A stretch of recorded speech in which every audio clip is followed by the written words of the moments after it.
Bonsoir à toutes et à tous. J'ai le plaisir de vous souhaiter la bienvenue à ce webinaire consacré à la présentation du master spécialisé Data Protection Management d'Institut Mines Télécom Business School. Je suis Xavier Strebel, professeur de droit du numérique, fondateur et directeur de ce programme. Pour vous parler de cette formation, j'ai le plaisir d'être accompagné par une diplômée 2019 de la première promotion, Laura Lacambre, consultante conformité RGPD et cybersécurité chez OnePoint, et par un étudiant de cette année, Thomas Condat, directeur des ressources de l'association Le Bois-l'Abbesse. Bonjour à tous les deux. Bonjour Xavier. Laura et Bonjour Thomas, à tous. Laura et Thomas vont nous parler. Alors, Laura et Thomas vont nous parler de leur parcours. Ils partageront avec vous leur expérience, leur ressenti d'étudiants et leurs projets, et répondront avec moi à vos questions. Je vais d'abord commencer par contextualiser les raisons du lancement du Master Data Protection Management en février 2018, puis je présenterai un peu plus formellement cette formation. Nous vous invitons pendant toute la durée de ce webinaire à nous poser vos questions. Vous avez à votre disposition un chat. Nous y répondrons, Laura, Thomas ou moi, dans la deuxième partie de cette réunion. Un Master Data Protection Management, pourquoi ? La création de cette formation est directement corrélée à l'entrée en vigueur du RGPD, du Règlement général de l'Union européenne sur la protection des données, le 25 mai 2018.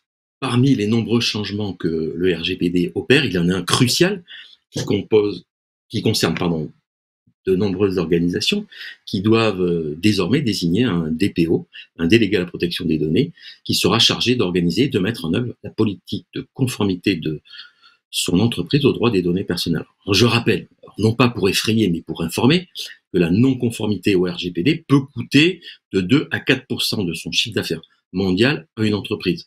Le 7 décembre, donc très récemment, la CNIL a infligé une amende record de 100 millions à Google pour non-respect des règles en matière de publicité par ce qu'on appelle des cookies. Comment devient-on DPO, délégué à la protection des données ? Pour exercer ce métier, il ne suffit pas de quelques jours de formation ou d'auto-formation, avoir suivi un MOOC par exemple. L'Association française des correspondants à la protection des données à caractère personnel, l'AFCDP, qui est l'association de référence dans notre secteur, privilégie, à juste titre, des formations longues, certifiantes ou diplômantes. C'est pour répondre aux besoins du marché du travail et des entreprises qu'a ainsi été ouvert le Master Data Protection Management. Je vais vous présenter plus précisément ce programme. Le MS Data Protection Management est une formation triplement accréditée. C'est un signe de conscience fort dans notre programme. La formation est accréditée au niveau international par l'organisme américain qui s'appelle l'ACSB et au niveau européen par l'organisme britannique qui s'appelle l'AMBA. En France, le programme est accrédité en tant que master spécialisé par la Conférence des grandes écoles. Cette formation permet de répondre aux grands enjeux auxquels les entreprises sont confrontées en matière de management de la protection des données. Pour les organisations, les défis sont clairs. Se mettre et surtout rester en conformité avec le RGPD et plus précisément le droit des données personnelles. L'actuelle présidente de la Commission nationale informatique et liberté, Marie-Laure Denis, rappelle souvent que la mission principale de son administration est de faire respecter le droit de la protection des données personnelles, le droit des personnes fichées bien entendu aussi. La CNIL s'est organisée depuis l'entrée en vigueur du RGPD pour renforcer ses contrôles et ses sanctions afin de pousser les entreprises à accélérer cette mise en conformité au RGPD. La CNIL dispose par exemple de 220 agents en 2020, c'est à comparer aux 80 agents dont la CNIL disposait dans les années 80. Il faut rappeler ici que le RGPD, un des acronymes juridiques les plus connus dans le monde, désormais, est un volumineux texte de 88 pages qui comprend 173 considérants, 99 articles. Ce texte vise à mettre fin à la fragmentation juridique entre les États membres de l'Union européenne en matière de protection des données, afin d'éviter les disparités législatives nationales en la matière.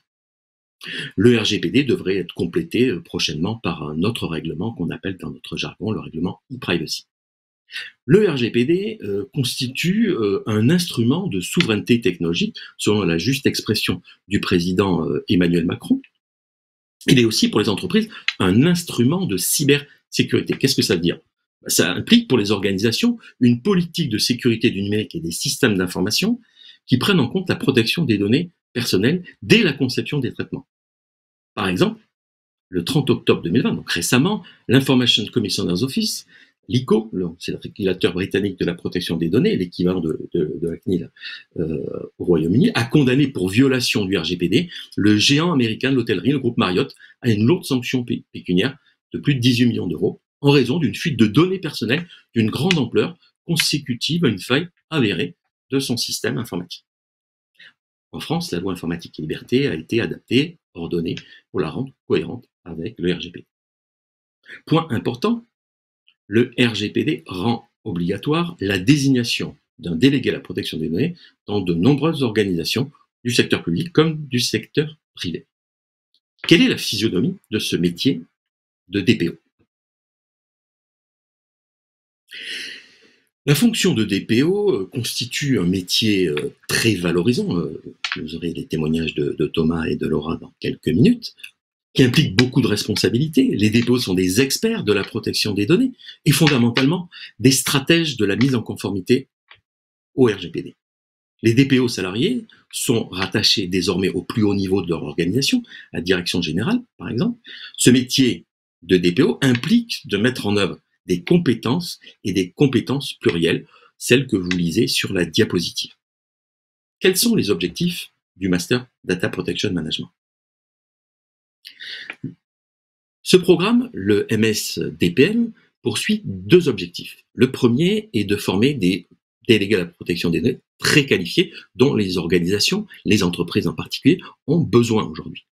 Je vais citer quelques chiffres rapidement, rassurez-vous, je ne vais pas vous abreuver de chiffres.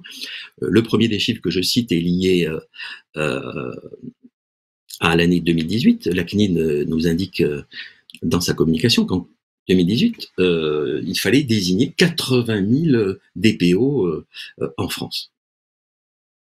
Par la suite, dans son rapport d'activité de 2019, le nombre de DPO, donc, comme vous le voyez, est de un peu moins de 25 000, désignés par un peu moins de 65 000 organismes. Tout ça fin 2019, donc une progression par rapport à l'année 2018. Qu'est-ce qu'on constate depuis 2018?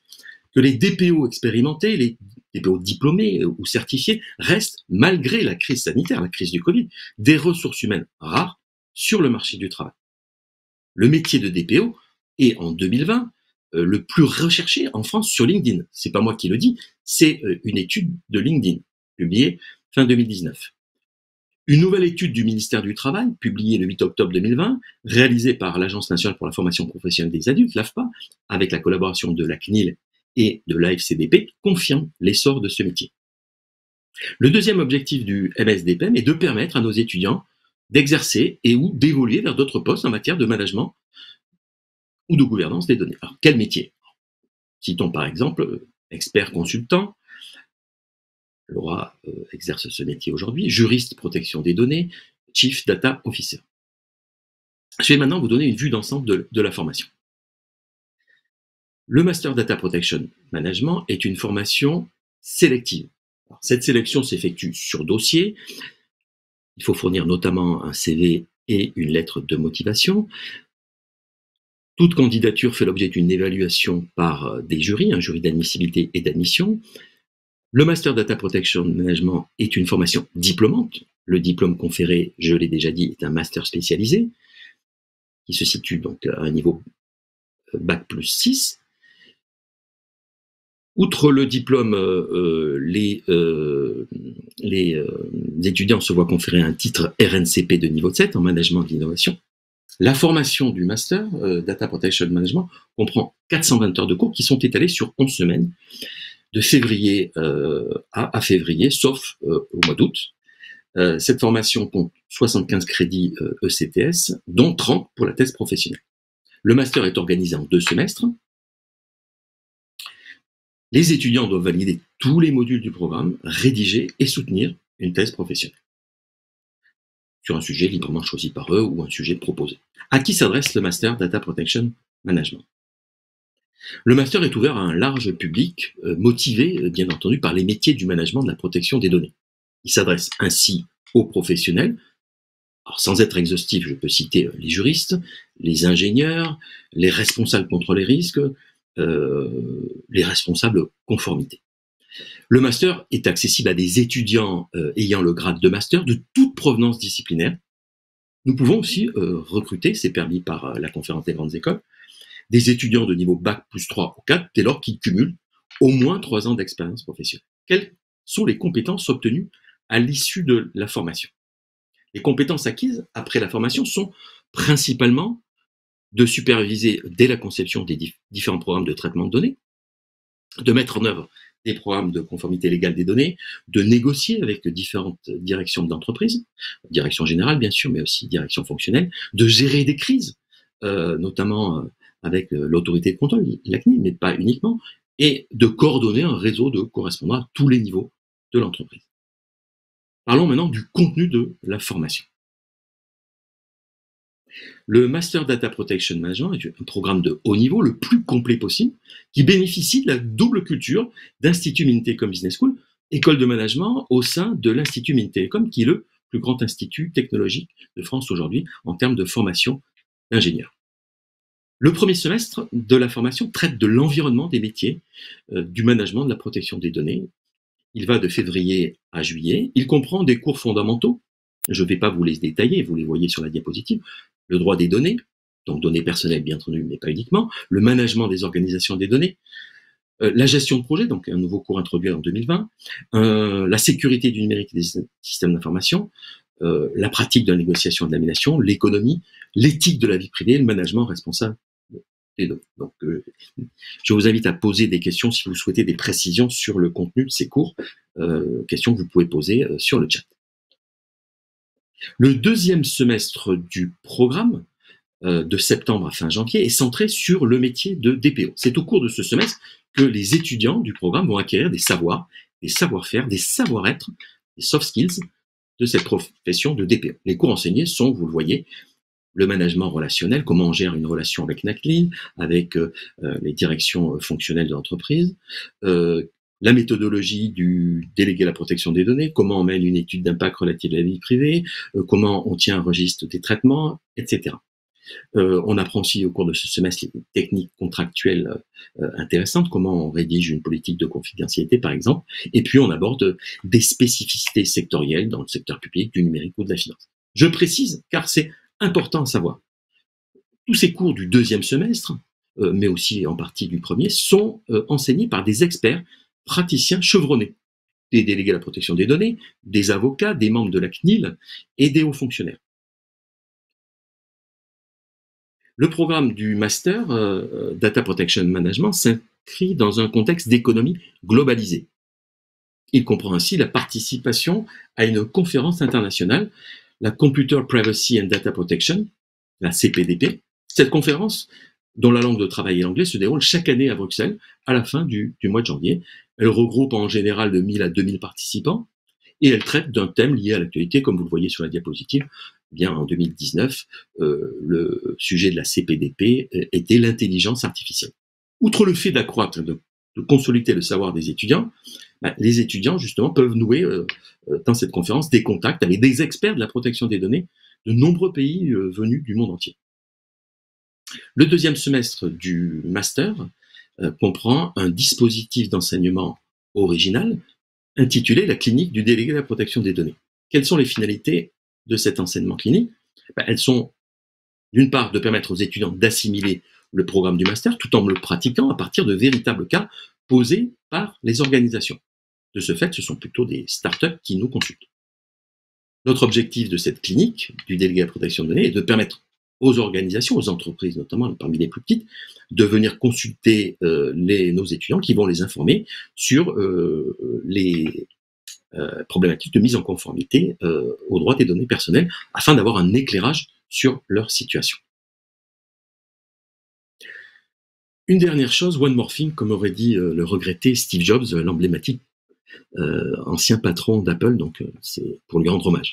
Le Master Data Protection Management est une formation, vous l'avez bien compris, à la croisée des disciplines. On y apprend du droit, mais pas uniquement du droit, de l'économie, de la gestion, donc du management, de la sécurité du numérique, des savoir-être en négociation, médiation. L'équipe pédagogique du master, ça c'est un point important, est duale. Les intervenants, les enseignants sont des enseignants-chercheurs à la fois d'Institut Mines Télécom Business School, mais aussi de Télécom Sud Paris, qui est l'école avec laquelle nous partageons notre campus et qui appartient comme nous à l'Institut Mines Télécom, mais les intervenants sont aussi des experts praticiens. Leur dénominateur commun est que ce sont tous des spécialistes du numérique et de la protection des données. Enfin, le Master Data Protection Management ouvre des opportunités. Quelles opportunités? Bénéficier de l'expertise technologique d'un grand institut, l'Institut Mines Télécom. Autre opportunité, bénéficier des réunions d'information, des conférences organisées par la chaire de l'Institut Mines Télécom intitulée Valeurs et politique des informations personnelles. Enfin, les étudiants peuvent, pendant l'année de formation, mais surtout à l'issue de la formation, devenir alumni d'IMTBS et rejoindre les milliers d'alumni de l'Institut Mines Télécom. J'en ai terminé avec cette présentation un peu formelle du Master Data Protection Management. Je vais passer la parole maintenant à Thomas qui va nous expliquer son parcours et vous faire part de son expérience, notamment d'étudiant du Master. Thomas, merci. Merci Xavier. Donc effectivement, je vais me présenter puis vous raconter un petit peu mon parcours qui m'amène devant vous aujourd'hui. Donc je m'appelle Thomas Condard, je suis juriste de formation. J'ai fait mon cursus d'études supérieures au sein de l'université Reims-Champagne-Ardenne, avec une année d'Erasmus à Helsinki en Finlande, et je suis sorti de ces études avec un Master 2 en droit public, droit international et européen. Je suis maintenant donc directeur des ressources au sein d'une association médico-sociale. J'ai commencé en tant que juriste dans cette association et désormais j'occupe des fonctions un petit peu différentes qui incluent du management.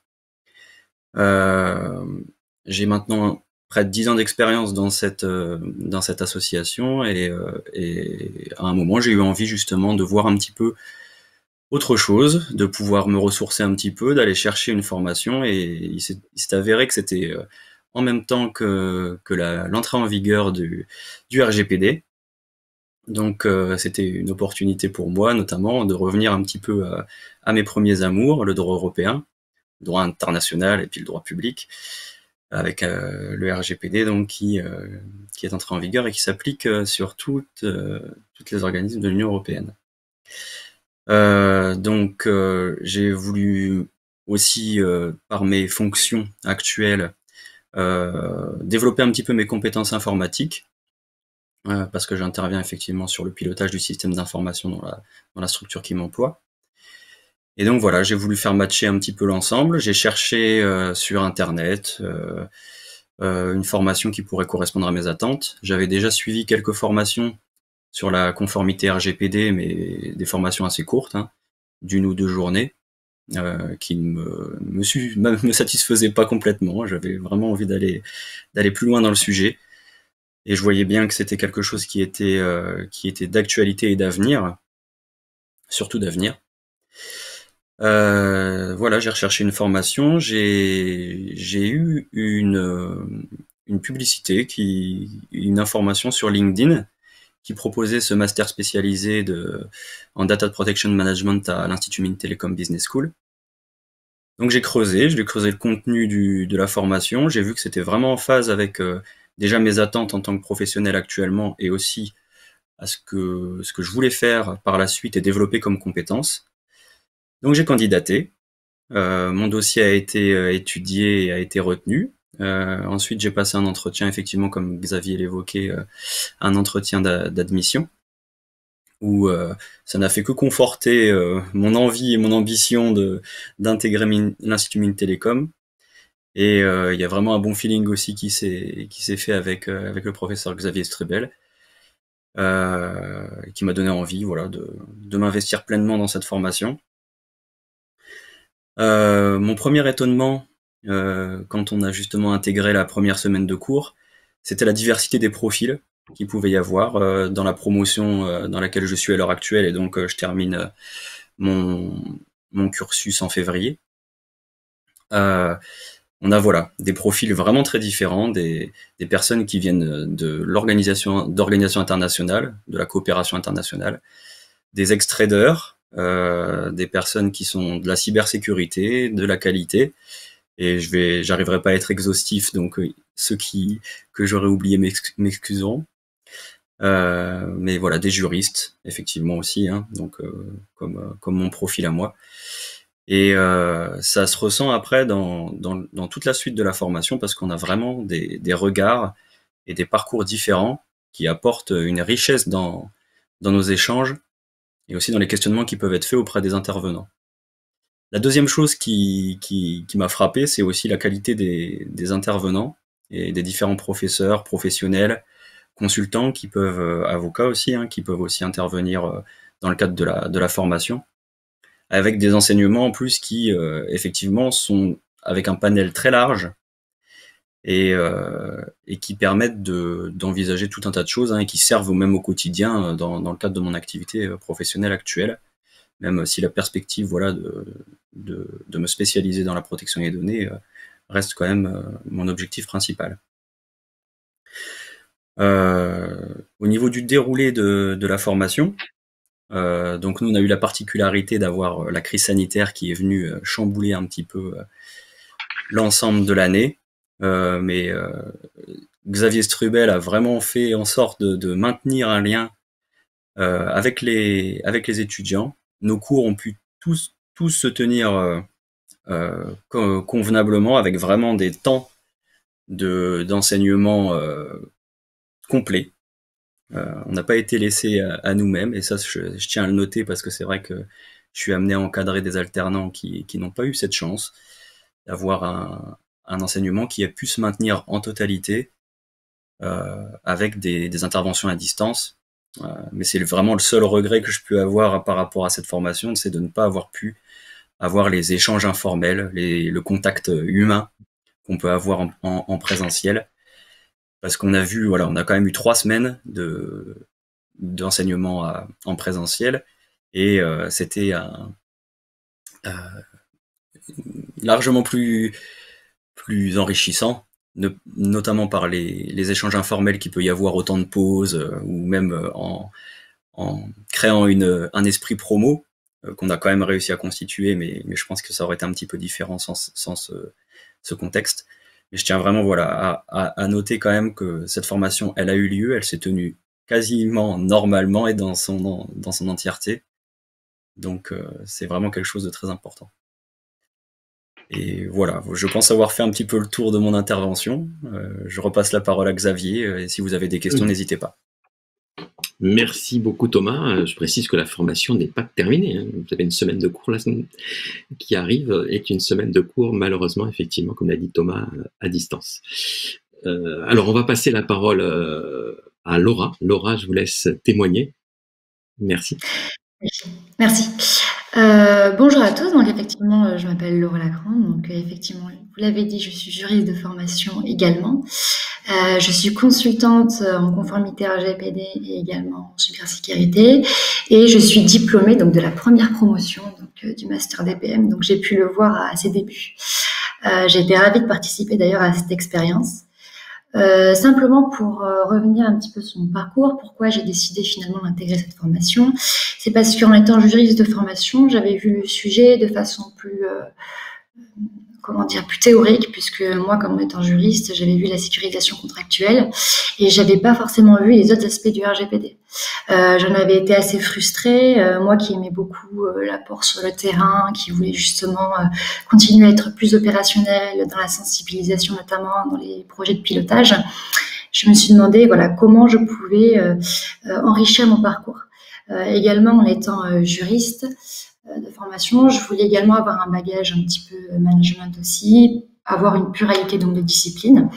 Pour avoir ce bagage-là, le master spécialisé a été justement une belle opportunité, puisqu'on a vraiment un panel important donc de matières différentes, que ce soit en économie des données, que ce soit en cybersécurité, en management de la data, que ce soit même j'allais dire en éthique, sur des sujets bien particuliers.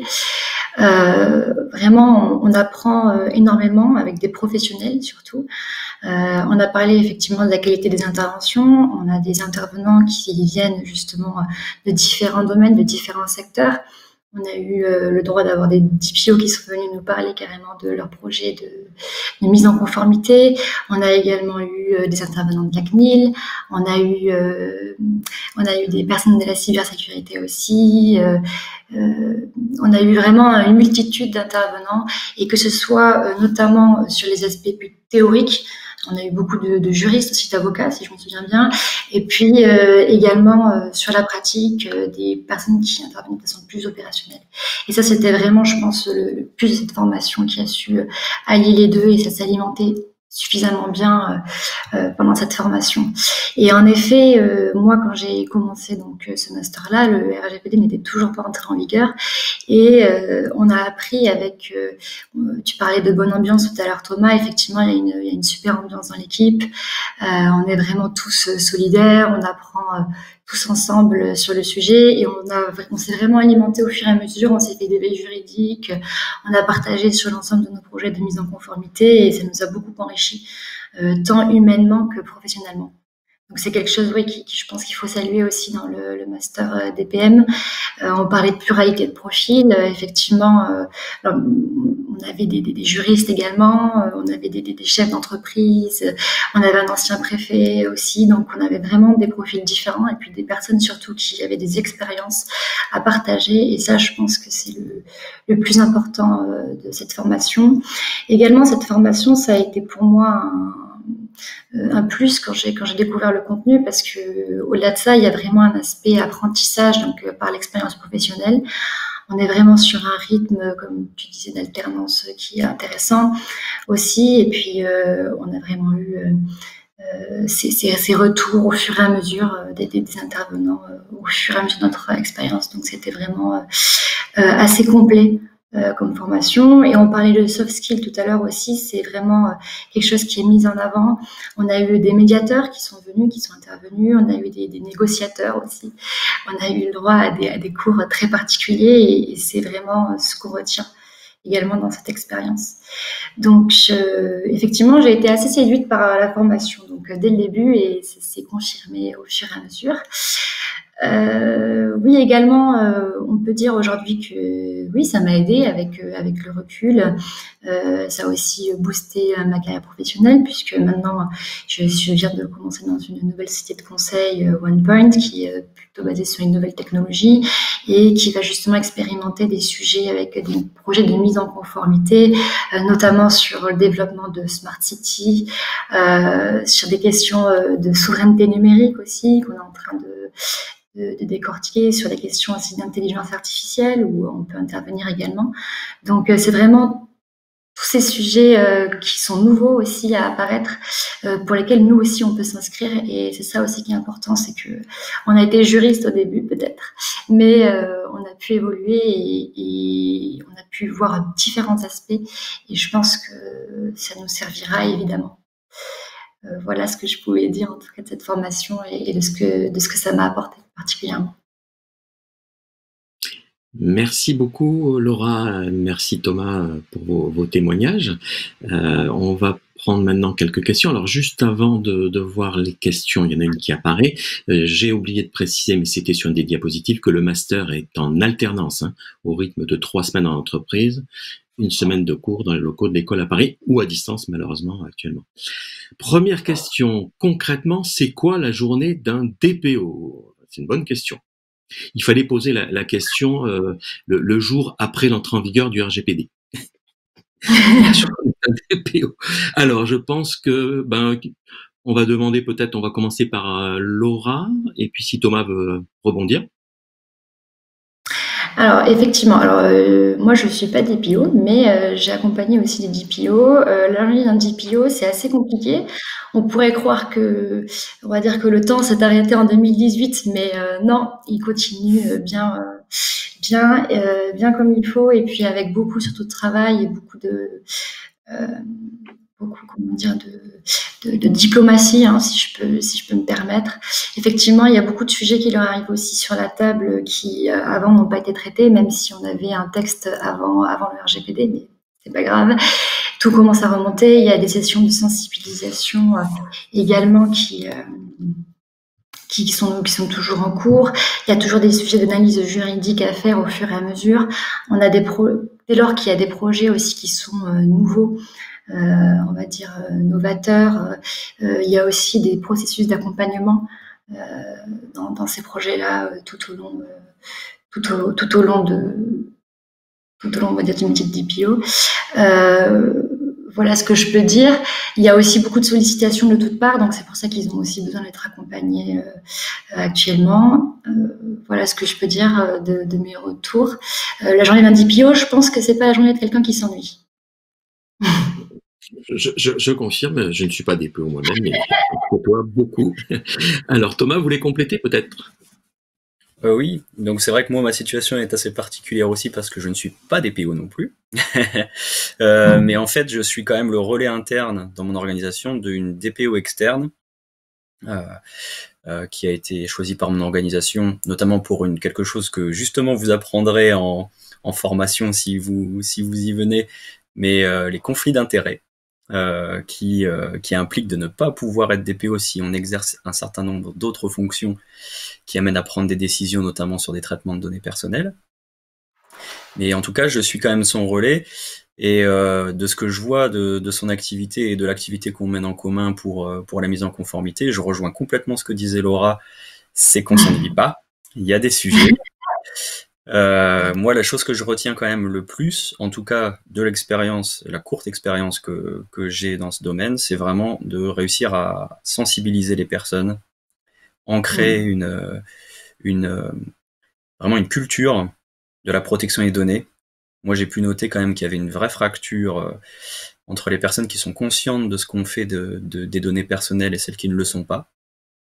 Et donc cet aspect de sensibilisation, là moi à l'heure actuelle je passe des demi-journées entières, on va dire, à faire des réunions de sensibilisation, d'information des professionnels de l'association pour laquelle je travaille pour justement ancrer cette culture de la protection des données, de la cybersécurité et la maintenir, la soutenir parce que forcément il y a de nouvelles personnes qui interviennent.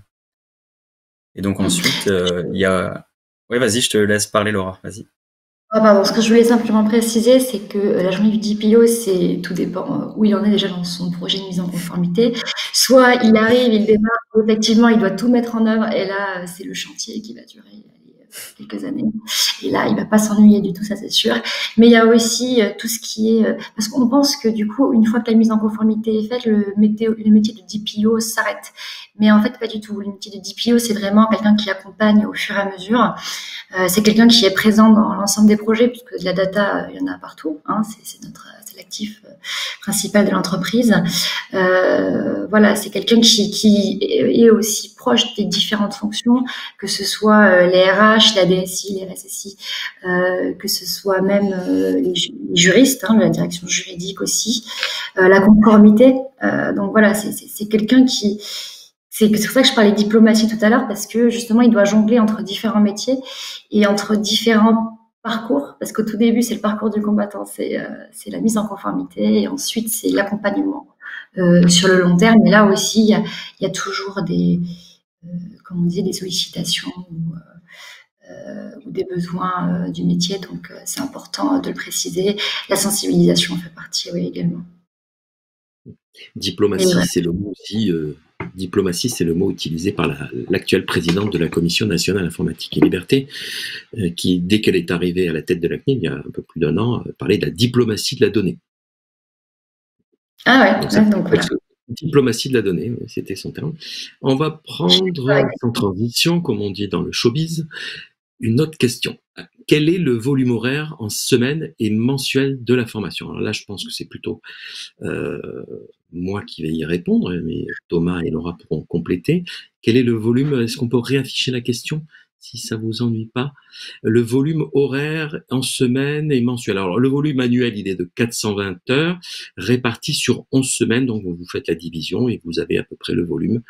Je suis très mauvais en mathématiques, hein, mais je suis aidé pour animer ce master par un polytechnicien, donc qui est TPO lui-même et qui sait très bien calculer tout ça.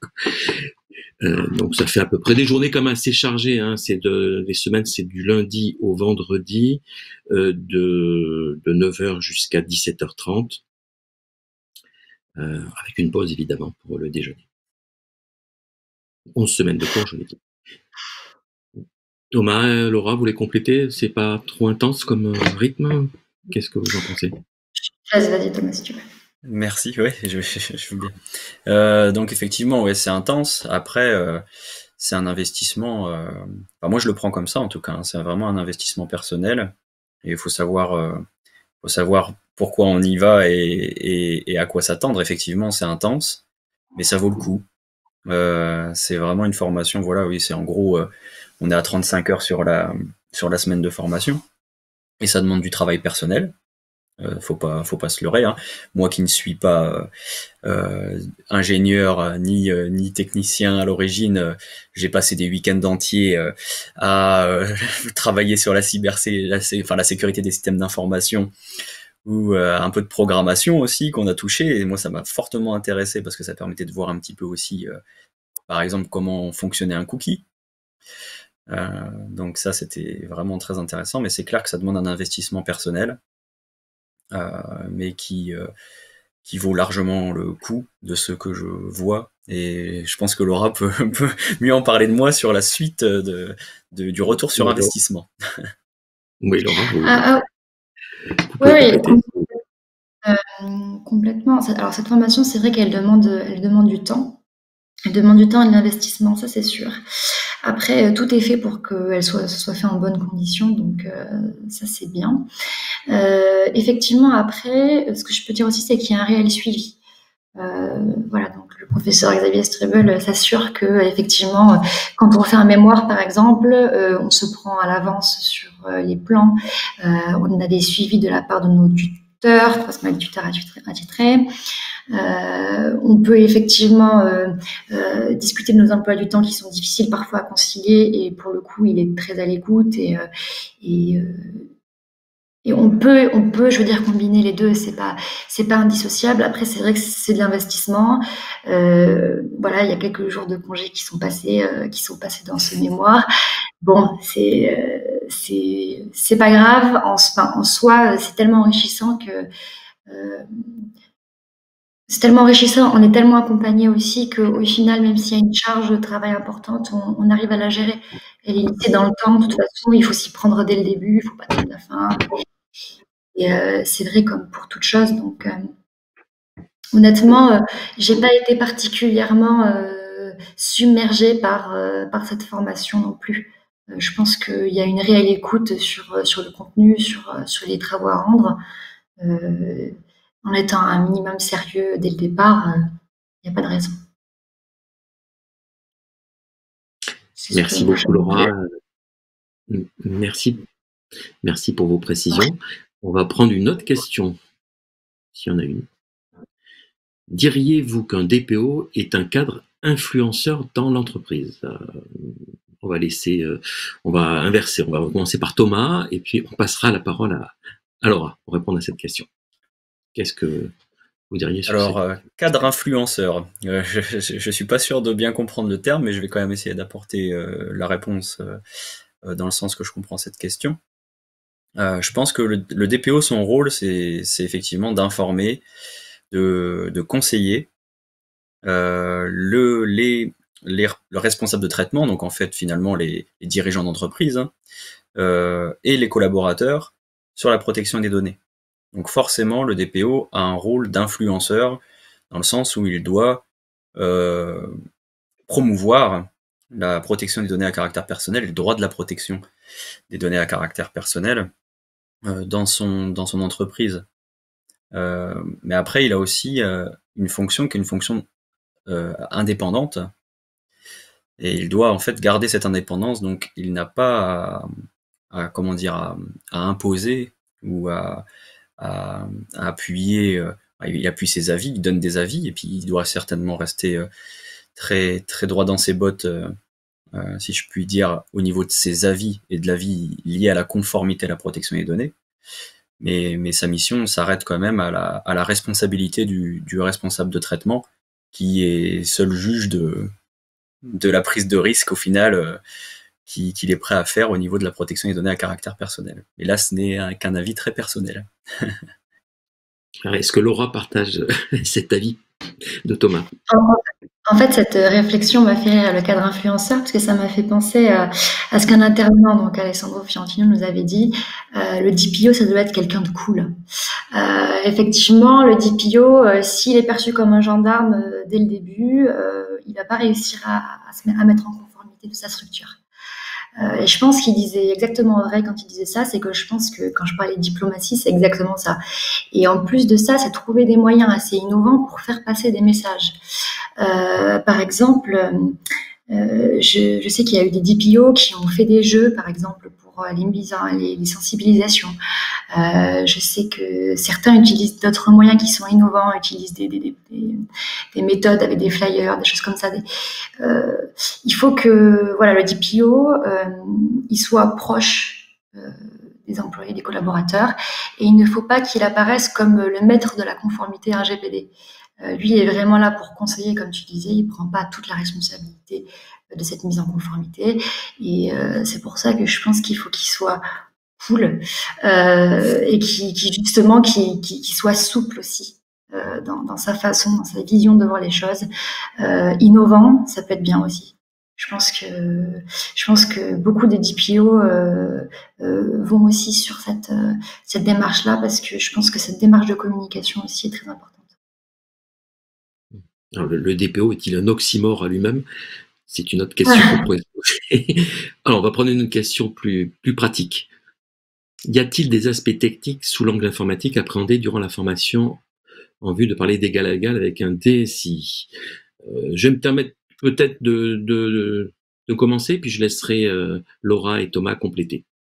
Alors, les aspects techniques, bien sûr, sont au cœur des activités du DPO, parce que comme je dis souvent aux étudiants, et je ne sais pas si Thomas le confirmera, mais un DPO qui ne comprend pas les traitements que un directeur des systèmes d'information lui expose peut très rapidement se faire, comme on dit trivialement, rouler dans la farine et passer à côté du sujet.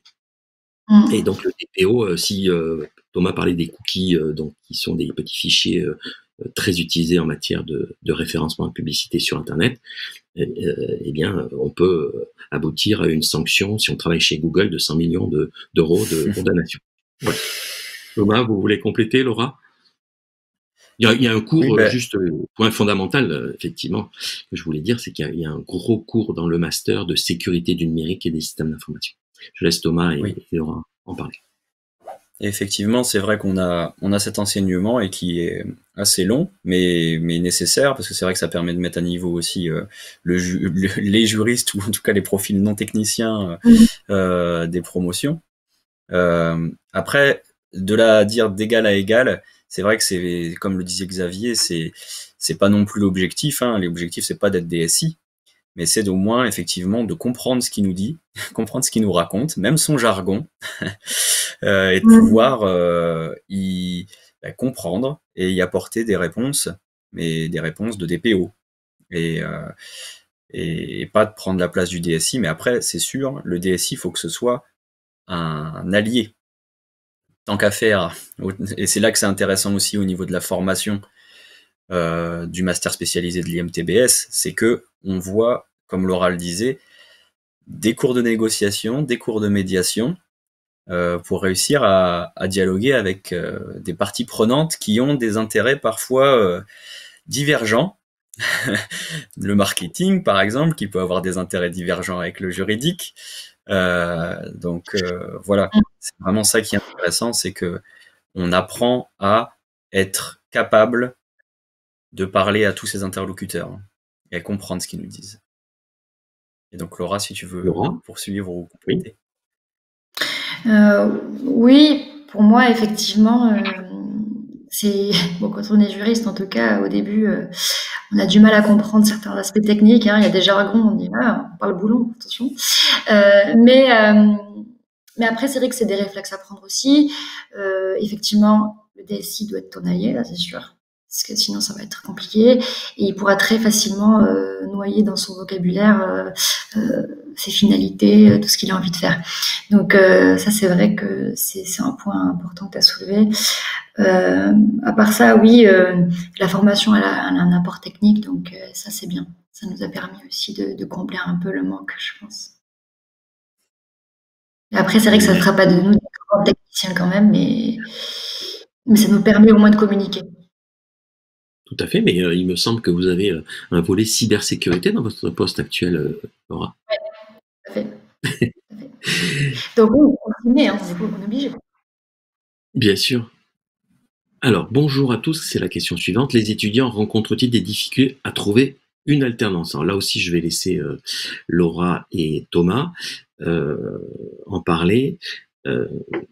Alors, il faut s'y prendre évidemment pour trouver une alternance. Il faut s'y prendre un petit peu longtemps à l'avance, de façon à explorer le marché. Mais comme on l'a dit tout à l'heure, les besoins sont immenses aujourd'hui, et beaucoup d'entreprises qui n'ont pas forcément encore un DPO, ou alors qui en ont un mais qui croulent sous la tâche, comme on dit, ce DPO ou cette DPO a besoin d'être épaulé par un alternant.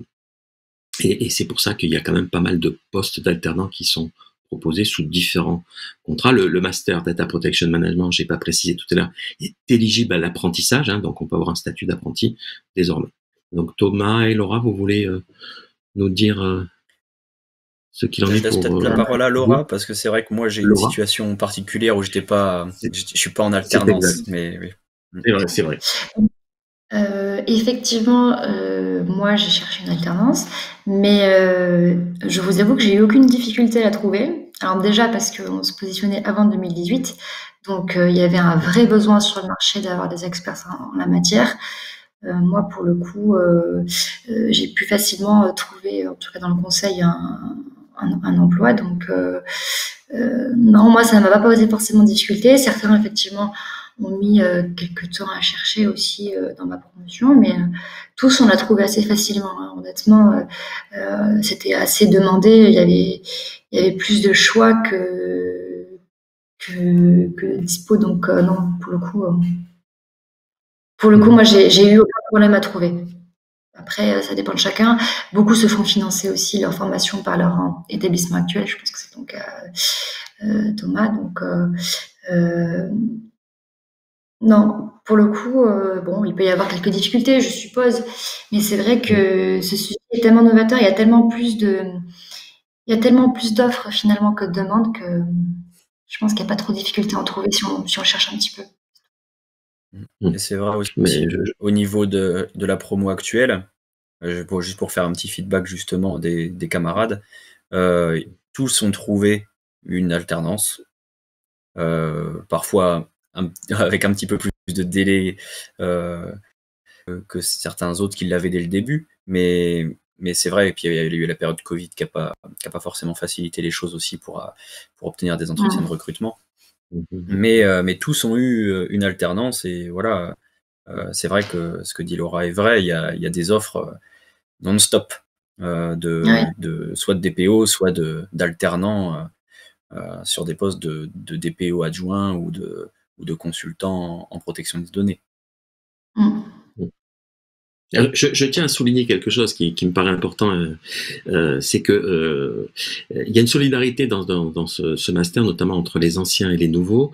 J'en veux pour preuve que des diplômés de la première promotion, donc Laura connaît, de la deuxième promotion, donc qui n'est pas représentée ce soir, mais que je salue d'ailleurs, ont pu recruter, deux exemples très précis de recrutement d'alternants, donc par des anciens, donc qui ont suivi le master. Et ça, je pense que c'est un cercle vertueux qui est très appréciable pour moi, et puis pour les étudiants aussi, pour l'école aussi. Moi aujourd'hui, je travaille aussi pour des personnes j'ai travaillé en tout cas pour des personnes des promotions supérieures. J'ai collaboré avec certains de mes collègues aussi, donc oui, effectivement, il y a une entente qui fait que ça facilite aussi notre réseau et notre immersion professionnelle, je pense. Merci. On va peut-être une autre question, je crois qu'on a encore le temps. Bonjour, peut-on suivre la formation avec le métier de consultant en activité? Comment cela se passerait-il pour un consultant indépendant ou concrètement? J'infère de la question que est-ce qu'on peut suivre en étant en activité, donc salarié d'une entreprise, là, en tant que consultant, est-ce qu'on peut suivre les cours du master? C'est une affaire de négociation avec son employeur. Si son employeur est d'accord pour vous permettre de suivre la formation, donc et vous libérer une semaine par mois pour suivre les cours. C'est tout à fait possible. Se posera bien entendu la question du financement à voir avec votre employeur, mais c'est tout à fait possible. D'ailleurs, je crois que c'est Thomas peut témoigner Oui. de cette situation-là. Oui, tout à fait. Moi, c'est mon cas. C'est-à-dire que je suis chez le même employeur en fait qu'au moment de ma recherche de formation. Et effectivement, après, ça a été une négociation avec mon responsable hiérarchique sur ce que cette formation pouvait apporter à la structure aussi et à moi-même, et un engagement commun dans cette démarche en fait, hein, pour voilà, une prise en charge de la formation, et puis effectivement, comme Xavier le disait, la possibilité de me libérer une semaine par mois pour aller en formation. Une autre question?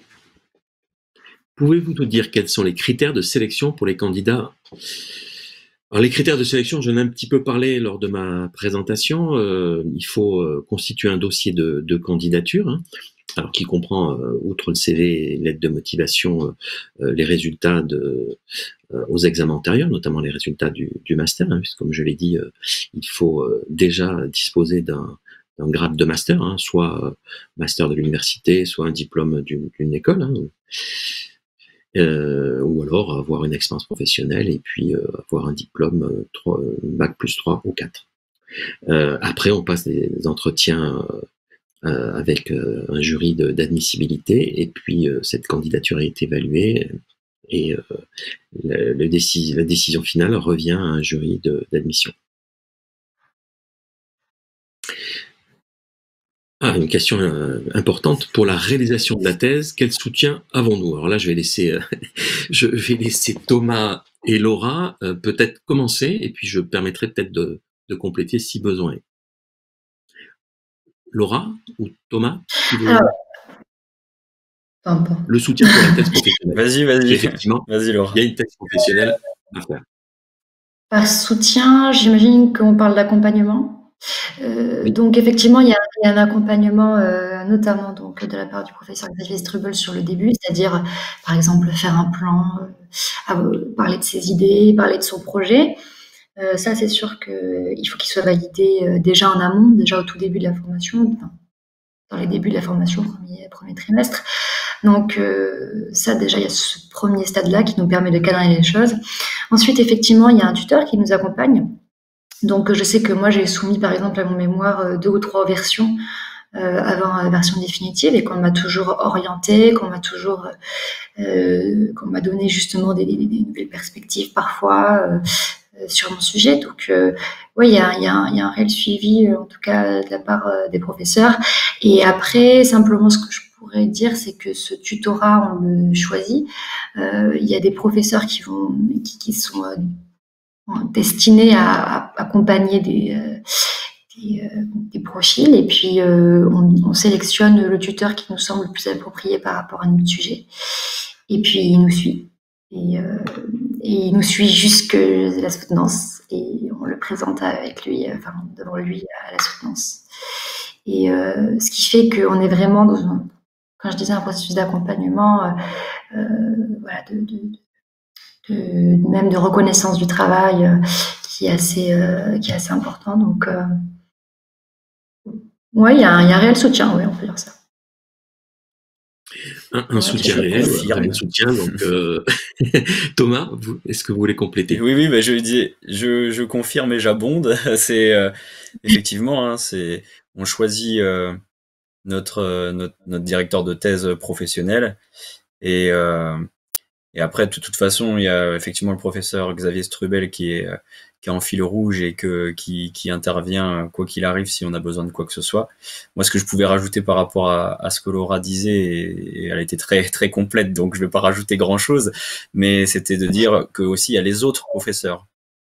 Il y a notre directeur de thèse, mais il y a les autres professeurs qui sont très disponibles, et notamment aussi les intervenants professionnels.